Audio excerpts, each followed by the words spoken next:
कि नाम तो आ चुका है मेरे पास, उन्होंने मेरे ऊपर चप्पलों की बौछार कर दी, जिसे मैं अपने हाथ से, क्योंकि मैं भी ब्लैक बेल्ट रह चुका हूँ अपने यंग डेज में, तो मुझे कुछ तो नाम मालूम है, मैं उसे रोकता रहा। मैंने उन्हें अपने आप को छूने नहीं दिया, चप्पल को किसी को, हाथ से ही मैंने सब रोकी उनकी चप्पलें। और मैं उन्हें मारना चाहता था, मगर मैंने इसलिए नहीं मारी कि क्योंकि इसके साथ में आदमी ज्यादा है, जब ये घायल हो जाएगा तो भीड़ और क्रोधित हो जाएगी। अब दूसरे लोगों ने जो उसके साथी खड़े थे, भीड़ में से चीख के कहा, विष्णु भगवान के खिलाफ क्या गलत कह दिया, अगर ये कह दिया कि गर्दन अपनी अपने आप लगा लें।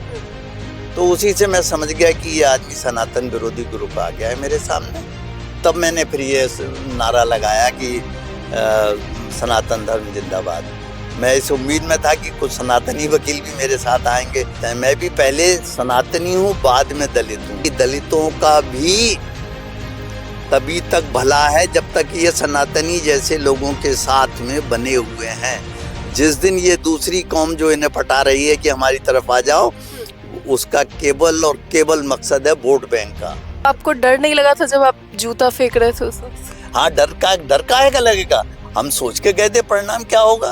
लेकिन सीजीआई पर जब जूता आपने उछाला था उस वक्त भी कई सवाल उठे थे। हाँ। कि आपने मतलब अच्छा आप संवैधानिक पद पर हैं, आप एक वकील भी थे। अब वकील होने के नाते आपको लगता है कि एक संवैधानिक पद पे जूता उछालना सही था? बहुत बढ़िया। सबसे पहले मैं ये कहता हूँ, आपका सवाल बहुत बढ़िया। एक्शन किसने लिया? गवई साहब ने, कि उन्होंने अनावश्यक रूप से विष्णु भगवान की टिप्पणी करके उपहास उड़ाया। उस एक्शन के बाद रिएक्शन होना था, वो रिएक्शन हो गया। वो भी परमात्मा की प्रेरणा से हुआ। गजनबी ने भी यही अट्टहास करके कहा था, अरे तुम तो कहते थे बजरंगबली बहुत बलशाली है, उनसे कहो ना अपनी रक्षा खुद करें। तो जिस समय सीजेआई ने ये टिप्पणी कर दी कि विष्णु भगवान से कहो वो तो बहुत शक्तिशाली हैं, अपना सर खुद लगा लें, तो मुझे लगा कि आज भी गजनबी जिंदा है इस देश में। तो मुझे ये बता दीजिए, किसी और धर्म के बारे में अनावश्यक टिप्पणी कोई न्यायालय करता हो? कोई न्यायालय नहीं करता है। और सनातन को तो अब ये लोग कुछ समझते नहीं, क्योंकि सनातनी टॉलरेंट हैं। वो किसी मुद्दे पे खड़े ही नहीं होते कि हमारे देवी देवताओं का अपमान क्यों किया जा रहा है। फिर मेरे पास ये भी ऑप्शन नहीं था कि मैं सीजीआई की कंप्लेंट उन्हीं के खिलाफ लिख के रजिस्ट्री में दे आऊं और वो उनके सामने पहुंच जाए और अपना निर्णय बदल दें। आज तक उन्होंने नहीं कहा कि मुझसे गलत टिप्पणी हो गई और मैं उसे वापस लेता हूं। ये क्या शो करता है? उनका एरोगेंस था कि वो टिप्पणी वापस नहीं लेना चाह। अगर उन्होंने अपमान किया तो मेरा भी कोई इरादा नहीं था उनको हार पहुंचाने का, मेरी कोई हिंसा नहीं थी उनके प्रति। मैं केवल उनका अपमान करना चाहता था जिन्होंने विष्णु भगवान का अपमान किया। मैंने कुछ ऐसा नहीं किया कि उनकी अंग भंग हो जाए या कहीं से ब्लीडिंग हो जाए या मुंह सूज जाए या वो हो जाए। मैंने किसी कुछ नहीं किया। तो आप क्यों सोचते हैं कि मैंने हिंसा की? मैंने कोई हिंसा नहीं की। धर्म बड़ा या संविधान आपके लिए? भाई वाह, मैं धर्म को चुनूंगा और संविधान अपने आप से रक्षित होगा। धर्मो रक्षति रक्षता, धर्म की जो रक्षा करते हैं उनकी स्वयं प्रभु रक्षा करता है। और ये संविधान भी बनाया हुआ किसका है? ये ह्यूमन बींग्स का बनाया हुआ है। धर्म किसने बनाया है? कहाँ से निकला है? कहाँ से रूट्स हैं इसकी? नमस्कार, मैं सौम्या और आप देख रहे हैं न्यूज़ संकट। पिछले दिनों एक केस सामने आया था जहां पर सीजेआई के ऊपर जूता उछाला गया था। उसके बाद राकेश किशोर जी का नाम लगातार चर्चा में आया। इस वक्त हमारे साथ राकेश किशोर जी बातचीत के लिए हैं। पिछले दिनों इनके ऊपर भी हमला किया गया। करकटडुमा कोर्ट में जिस तरीके से उनके ऊपर लगातार 150 लोगों ने मिलकर हमला किया, इसके बाद इस वक्त हम उनसे एक खास बातचीत करेंगे कि आखिर ये सब कैसे हुआ, क्या उन लोगों की कोई पहचान हुई है या फिर एफआईआर को लेकर के। सर, जिस तरीके से आप पे हमला हुआ, लगभग आपने कहा 150 लोगों ने आपके ऊपर जो है हमला किया, मिलकर के सवाल जवाब भी हुए, क्या हुआ था? उसमें से आप किसी को पहचान रहे थे? देखिए, उसमें से मैं तो नहीं पहचान पाया, क्योंकि मैं आदमी जिस पे हमला होता है जी। वो थोड़ा स्ट्रेसफुल हो जाता है जी। तो वो उतना स्ट्रेस तो हमें भी था। हालांकि जो हमें उस समय शक्ति प्रदान की थी परमात्मा ने, उससे हम उनका मुकाबला बखूबी कर सके। हमारा कोई जिस्मानी नुकसान नहीं हुआ कि शरीर को डैमेज हुआ हो, कोई चोट घायल ज्यादा हुए हो, ऐसा नहीं कुछ हुआ। मगर तब भी स्ट्रेस में थे, इसलिए हमने किसी को पहचाना नहीं। लेकिन आज सवेरे के न्यूज़पेपर्स में उस शख्स का नाम आ गया कि सत्य प्रकाश गौतम नाम के एक एडवोकेट थे, जो भीम आर्मी के भी कुछ बड़े नेता हैं। उन्होंने ये अटैक हमारे ऊपर पूर्व नियोजित ढंग से किया, क्योंकि उन्हें ये पता चल गया था कि आज हम कोर्ट में हमने कहीं, चूंकि हम सस्पेंड हैं इसलिए हमने कहीं कोई अपनी वो दलीलें नहीं दी, कहीं कोई की प्रेजेंट नहीं किया। लेकिन एक हमारे मित्र थे, उनका एक केस चल रहा था, तो उसको केस में हम चूंकि पहले से उनको करते आ रहे थे, तो हमारा फर्ज बनता था कि हम दूसरे वकील जिससे करा रहे हैं उसको हैंड ओवर दें उस केस का। हम उसके लिए गए थे। जब लौटने लगे वहां से, तो जहां पर ये खड़ी होती है एम्बुलेंस, कड़कड़डुमा कोर्ट परिसर के अंदर ही, वहां पर ये 100-150 लोग पहले से जमा थे, और जिसमें से जो एक कॉरिडोर सा बना था उसमें से निकल रहे थे, तो सामने से एक यंग वकील 30-35 साल के, 35-40 साल के रहे होंगे, अभी इतना एज भी नहीं ध्यान है, आने पे मैं उन्हें जरूर पहचान लूंगा, हालांकि नाम तो आ चुका है मेरे पास। उन्होंने मेरे ऊपर चप्पलों की बौछार कर दी, जिसे मैं अपने हाथ से, क्योंकि मैं भी ब्लैक बेल्ट रह चुका हूँ अपने यंग डेज में, तो मुझे कुछ तो नाम मालूम है, मैं उसे रोकता रहा। मैंने उन्हें अपने आप को छूने नहीं दिया, चप्पल को किसी को, हाथ से ही मैंने सब रोकी उनकी चप्पलें, और मैं उन्हें मारना चाहता था, मगर मैंने ये सोच के नहीं मारा। उस समय भी मेरा ब्रेन काम कर रहा था कि अगर इतने लोगों के बीच में मैंने इसको लात मार दी और ये औंधे मुंह गिर पड़ेगा, ये भी मुझे मालूम था, मगर मैंने इसलिए नहीं मारी कि क्योंकि इसके साथ में आदमी ज्यादा है, जब ये घायल हो जाएगा तो भीड़ और क्रोधित हो जाएगी। अच्छा सर, इतने लोग थे, कुछ बातचीत भी हो रही थी, क्योंकि वीडियोस में कुछ बैकग्राउंड साउंड्स भी आ। हाँ, दोनों तरफ से बातचीत हो रही थी। उसने जब मुझे मारना शुरू किया तो मैंने पूछा उससे कि मुझे क्यों मार रहा है, मुझे क्यों मार रहा है। हाँ। तो उसने कहा तूने गवई के ऊपर चप्पल जूता फेंका इसलिए मैं मार रहा हूँ, उसका बदला ले रहा हूँ। तो मैंने कहा उसने विष्णु भगवान की जो है आलोचना की और टिप्पणी गलत की थी, उसने मजाक उड़ाया था, ये सब बात हो गई। तो बोला कि विष्णु भगवान के खिलाफ, दूसरे लोगों ने जो उसके साथी खड़े थे भीड़ में से चीख के कहा विष्णु भगवान के खिलाफ क्या गलत कह दिया, अगर ये कह दिया कि गर्दन अपनी अपने आप लगा लें। तो उसी से मैं समझ गया कि ये आदमी सनातन विरोधी ग्रुप आ गया है मेरे सामने। तब मैंने फिर ये नारा लगाया कि सनातन धर्म जिंदाबाद। मैं इस उम्मीद में था कि कुछ सनातनी वकील भी मेरे साथ आएंगे, लेकिन कोई बात नहीं, अब पीछे से उस समय तो कोई नहीं आ पाया, क्योंकि ये घटना अचानक से हो गई। लेकिन ये लोग ये ना सोचेंगे सनातन बिल्कुल मर चुका है या उसके अंदर अब कोई आग बाकी नहीं है, मगर फिर भी मैं ये चाहूंगा कि भगवान इन लोगों को सद्बुद्धि दे। ये पहले सनातनी हैं, बाद में ये दलित हैं। मैं भी पहले सनातनी हूँ, बाद में दलित हूँ, लेकिन मुझ में और इनमें अंतर इतना है कि ये सनातनी थे, सनातनी दलित थे, लेकिन अब इन्होंने सनातन से नाता काट के ये बौद्ध धर्म अपना लिया, इसलिए ये मानते हैं कि हम सनातनी नहीं है। जबकि सच्चाई ये है कि गौतम बुद्ध खुद सनातनी थे। उनका गौतम बुद्ध होने से पहले नाम था सिद्धार्थ, उनकी पत्नी का नाम था यशोधरा, बेटे का नाम था राहुल, बाप का नाम था युद्धोधन, शुद्धोधन। तो ये सब ये बताता है कि ये सब सनातनी थे, और गौतम बुद्ध ने कहीं भी ये नहीं लिखा है कि बौद्ध धर्म अपनाने। मेरी बात बेटा सुन लो, आप कोशिश कर रही हो क्वेश्चन की, अभी मत करो, मुझे कह लेने दो। क्योंकि उन्होंने, गौतम बुद्ध ने कहीं नहीं लिखा है कि आप सनातन के विरोध में खड़े होना या सनातन से अपना पल्ला झाड़ लेना। ये दिग्भ्रमित लोग हैं, मुझे इन पे दया आती है कि इन्हें किसने बहका दिया कि ये सनातनी नहीं है। तो मुझे ये देख के अफसोस होता है, और ये भी अफसोस होता है कि हम सनातनियों का भी ये कर्तव्य है कि अपने इन दिग्भ्रमित भाइयों को, मेरी कोई दुश्मनी नहीं किसी से, अपने इन दिग्भ्रमित भाइयों को अपने अपने स्तर पर समझाना और सिखाना, वापस लाने की कोशिश करें कि भाई सनातन धर्म छोड़ने से आपको फायदा नहीं होगा।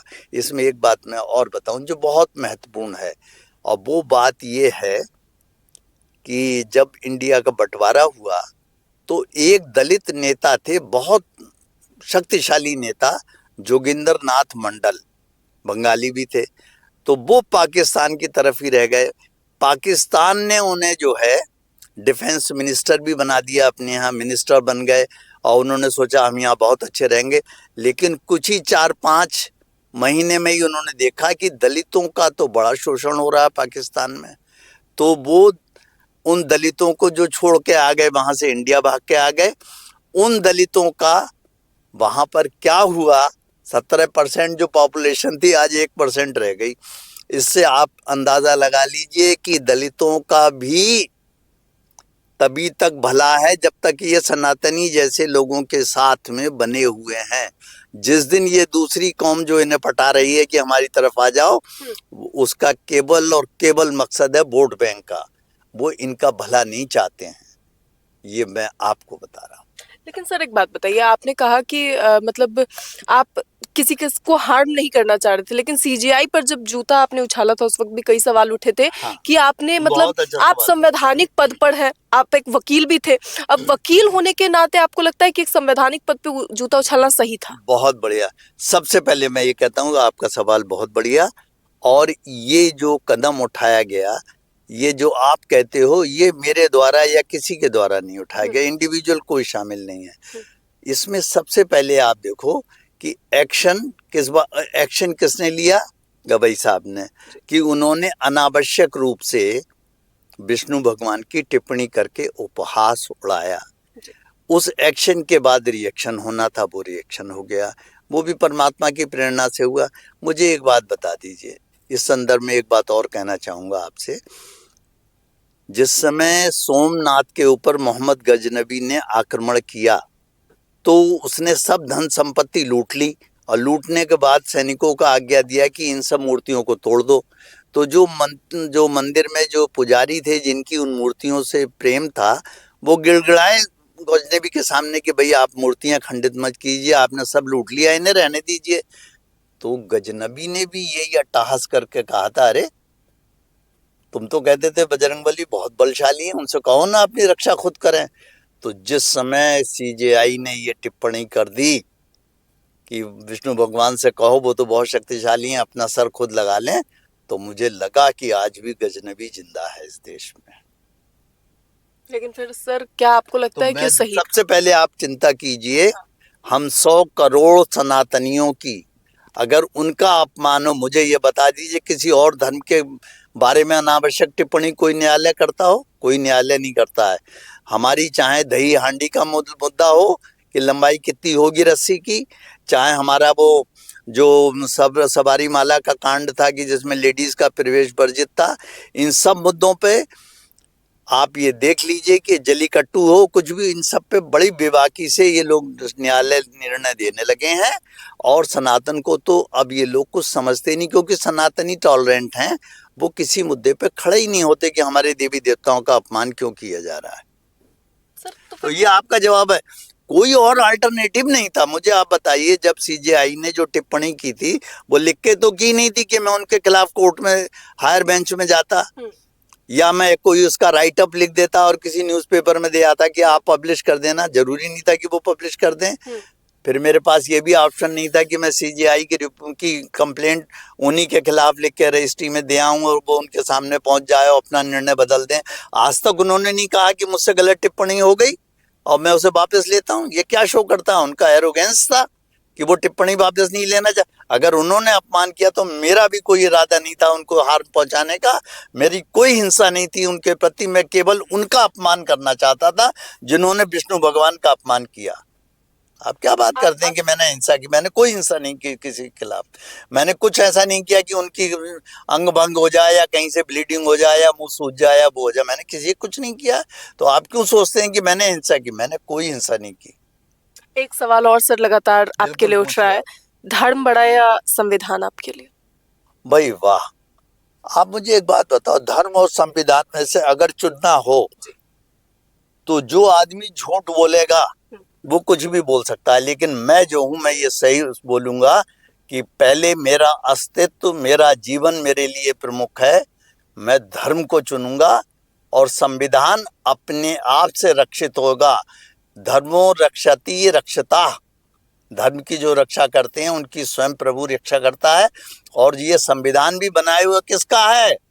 ये ह्यूमन बींग्स का बनाया हुआ है। धर्म किसने बनाया है? कहाँ से निकला है? कहाँ से रूट्स हैं इसकी?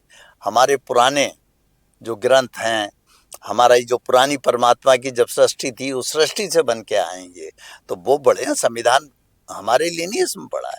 ये जो बाहर से जो आए हैं वो सोचें कि संविधान बड़ा है कि धर्म बड़ा है। हम क्यों सोचेंगे? हमारे लिए आपको डर नहीं लगा था जब आप जूता फेंक रहे थे उस वक्त? हाँ, डर का है का लगेगा। हम सोच के गए थे परिणाम क्या होगा, कि हमें सजा होगी 6 महीने की, हम तैयार हैं जाने के लिए, मगर जो हमारे भगवान के लिए अपमान करेगा उसको हमें अपमान का बदला अपमान। सर उसके बाद बार काउंसिल ऑफ इंडिया ने आपको सस्पेंड किया, बैठक वगैरह हुई उसके बाद। एक बात बताइए, अब इसके बाद क्योंकि अब आपके पास नाम सामने आ गया है, क्या कोई एक्शन लेंगे आप, एफआईआर कराएंगे?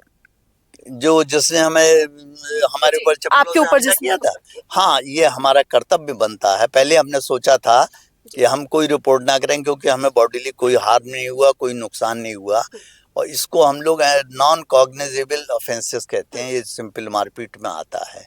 इसकी रिपोर्ट लिखाओ ना लिखाओ, लेकिन लिखाना इसलिए जरूरी है ताकि इस तरह की पुनरावृत्ति एक विशेष वर्ग दोबारा ना कर सके। इसलिए हम बार काउंसिल को, बार एसोसिएशन को भी कड़कड़डुमा की कल एप्लीकेशन दे रहे हैं कि सीसीटीवी खंगाली और आप देखिए किसने ये बदतमीजी की, और पुलिस को भी इन्वेस्टिगेशन के लिए एप्लीकेशन जरूर देंगे। सर आप धर्म की बात बार बार करते हैं, तो एक सवाल लूंगी धर्म को लेकर के कि क्या धर्म के अंदर जिस तरीके से हिंदू धर्म में जातियां बटी हुई हैं, इससे कभी ऊपर उठ के लोग संविधान और भगवान की इज्जत करना सीखेंगे? नहीं, ये हल्के हल्के चेंज आ रहा है हमारे धर्म में। जो हमारे ग्रंथ हैं, हमारी जैसे गीता को आप ले लीजिए, हजारों टीका टिप्पणियां उस पर मिलेंगी, आपको टीकाएं मिलेंगी, और हम ही लोग ऐसे हैं टॉलरेंट हिंदू कौम, सनातन कौम, जो अपने धर्म में अगर कोई बदलाव है तो उस बदलाव को करते हैं, सहज स्वीकार करते हैं। तो ये जो हमारी जो सनातन धर्म की कौमें हैं, जाति पाति में बटी हुई जो थी, ये पुरानी बात हो गई, आज कहीं कुछ बटा हुआ नहीं है। हम सब लोग, हमारे बहुत सारे लोग हैं, हम जात पात तो मानते ही नहीं, खैर हम तो दलित हैं, हमें नहीं पता कि हमारा क्या है, मगर हमें सब लोग बहुत इज्जत देते हैं, हम भी उन लोगों को इज्जत देते हैं। ये हमारा अनुभव है। एक सवाल और बड़ा उठा था जब सीजेआई का मामला आया था, उस टाइम ये सबसे ज्यादा पूछा गया था कि क्या सीजेआई यही बयान दूसरे धर्म के लिए देते, इस्लाम के लिए देते, अल्लाह के लिए देते? ये तो आपने खुद ही जवाब दे दिया, वो कभी नहीं देते। लोगों ने पूछा तो नहीं, तो वो मैं, आप मुझसे भी, आप खुद ही कह रही हैं वो किसी और धर्म के खिलाफ। मैं एक छोटी सी एग्जाम्पल से बात दूंगा आपको। 1984 में जब इंदिरा गांधी की मृत्यु हुई तो सिखों के ऊपर अत्याचार हुआ था, एक तो केस हो गया वो। दूसरा 91 में जब हमारा कश्मीर से हिंदू पंडित मार के भगाए गए, वो 94 में हुआ, 10 साल बाद। लेकिन जब ये दोनों केस कोर्ट में अलग अलग समय में अलग अलग बेंचों के सामने सुप्रीम कोर्ट में पहुंचे, तो जो हमारे 91 में जो एक्सोडस हुआ, जो हिंदू पंडित वहां पर मार के भगाए गए कश्मीर से, उसके लिए इसी सुप्रीम कोर्ट ने कह दिया कि केस बहुत पुराना हो गया, अब हम नहीं खोल सकते। लेकिन जब सिखों का केस पहुंचा, जो और 84 मतलब 7 साल पुराना था, उससे भी ज्यादा, उसको खट से सुन लिया, उस पर नोटिस इशू हो गए, वो केस चल पड़ा। तो आप क्या कहेंगी कि वो किसी और धर्म पर टिप्पणी? सनातनी धर्म का कितना ही आदमी मर जाए, मिट जाए, कौम की कौम नष्ट हो जाए, कोई बोलने वाले नहीं है। जिन पर जूता फेंका गया सबसे पहले सीजेआई, वो भी पहले दलित थे, आप भी दलित हैं, और जिन लोगों ने आप पर हमला किया वो भी दलित हैं। तो फिर क्या आपको लगता है कि इस सब से इन्वॉल्व कोई बड़ा पार्टी हो सकता है जिसके तहत ये सब कुछ प्लान हो रहा है? देखिए, मैं बताऊं, ऐसा हुआ कि ये जो है एक राजनीति का खेल है और कुछ भी नहीं है। जहां तक सीजेआई गवई साहब की बात है, वो दलित नहीं है। क्यों? क्योंकि जब पहले देखिए, सीरीज समझ लीजिए, उनके जो फादर थे वो कांग्रेस में बहुत बड़े मिनिस्टर थे, गवर्नर भी रहे, आप सबको मालूम है, वो भी कांग्रेसी हैं। और ये कॉलेजियम सिस्टम जो बना हुआ है, इसमें यही है कि जितने जज बन के आ रहे हैं वो एक दूसरे भाई भतीजे को, दोस्तों को, इन्हीं में सिलेक्शन करते हैं।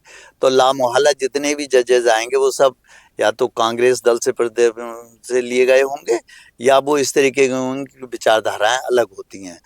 तो गवई साहब की जहाँ तक बात है, वो पहले सनातनी दलित थे, फिर वो दलित से बन गए बौद्ध, नियो बौद्ध, और उन्होंने अपने आप को सनातन से अलग कर लिया। तो जब वो बौद्ध बन गए तो वो दलित नहीं रह गए। तो बौद्ध जो है, उस बौद्ध पे अगर कोई दलित जूता फेंकता है तो इसको, वो लोग दलितों को ये सोचना चाहिए कि वो दलित पे जूता नहीं फेंका गया, बौद्ध पे फेंका गया, जो कि नॉन दलित था। तो इसलिए इसका राजनीतिकरण किया गया है बात का, और कुछ भी नहीं किया गया है। आप समझ गए। अब ये जो है मैं आपने बता दी, अब आप अब अंत कीजिए सवालों का। बहुत मैं बोल चुका, एक बार मेरे साथ बोल दीजिए, हर हर महादेव, हर हर महादेव। महादेव। तमाम जानकारी के लिए शुक्रिया सर। तो साफ तौर पे आपने सुना, ये खास बातचीत हमने की राकेश किशोर जी से, और इस वक्त लगातार जिस तरीके से कई सवाल उठ रहे हैं उन सभी सवालों पे हमने इनके साथ बातचीत की। इसे लेकर आपकी क्या राय है, अपनी राय कमेंट बॉक्स में जरूर बताएं। फिलहाल इस खबर में इतना ही। ऐसी तमाम खबरों के लिए देखते रहे न्यूज़ हंगर।